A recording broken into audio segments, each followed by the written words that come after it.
welcome Emeril Lagasse.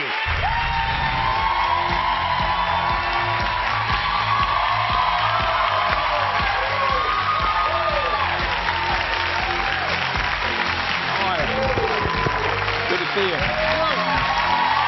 Come have a seat. All right. So much fun to have you. Delighted to be here. So, you know, I knew a little bit about your story. Yeah. But I spent a little time reading more about the things you've been through. Listen, it always seems on the outside like it's really simple and straightforward, and you become world famous and the best at what you do just because you're naturally inclined to. But a lot of what people go through in their difficult moments isn't all that visible. So you're around food all the time. You love the fatty Cajun food, which I love too. We all do. Talk to me about how it's taken a toll on your health. You know, sometimes, you know, I've been doing this for so many years. I mean, almost 30 years. And, you know, there are just times and days where there's not a stoplight.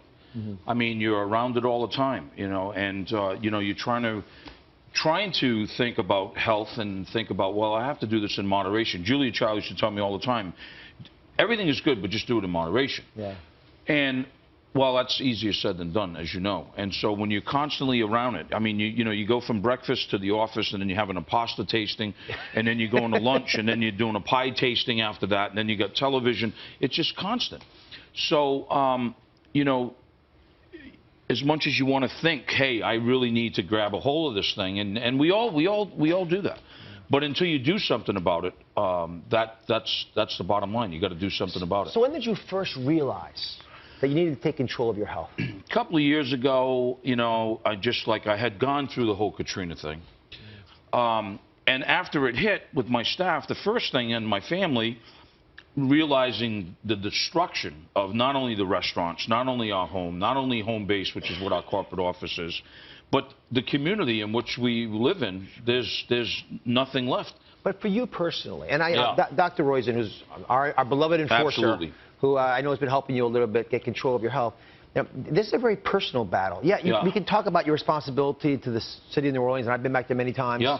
I was there this month, you know, or to the company. But ultimately, it's about Emeril Lagasse, father of 4, exactly. 2 young kids. What's been the hardest part of that for you? Well, the hardest part is just that, you know, you got to grab control of it. And it's not just with diet. You talk about Dr. Roizen. I mean, he's helped me out a lot. And he was like, look, you know what?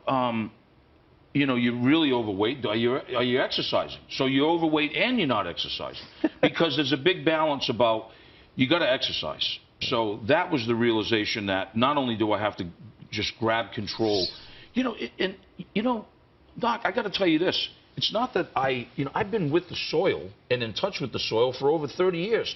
So it's not like not knowing about organic or eating good, or I know that, but doing it, now that's the challenge. So talk to me about how you did. I mean, you got 2 kids. I know they're younger. I have 4 kids. So the first thing I had to deal with is my 2 oldest have celiac disease. Oh, they do? So then I had to start realizing about how we're going to change and get into a more gluten-free environment. Then I have 2 children under 10 who, I want to be around, as Mike Rosen says. Yeah. Look, what are you going to do? You're going to just keep doing this and doing this, and then all of a sudden 10 pounds leads to 20, 20 leads to 30, et cetera, et cetera. Yeah. And so for me, it was grabbing a hold of Emeril. You know, I laughed when he gave me this pedometer. And you and I were doing Good Morning America about a year ago, and you looked at me and you said, what's going on? And I said, well, Mike's got me on. He's got me on this 10,000 step a day thing. That was the first thing.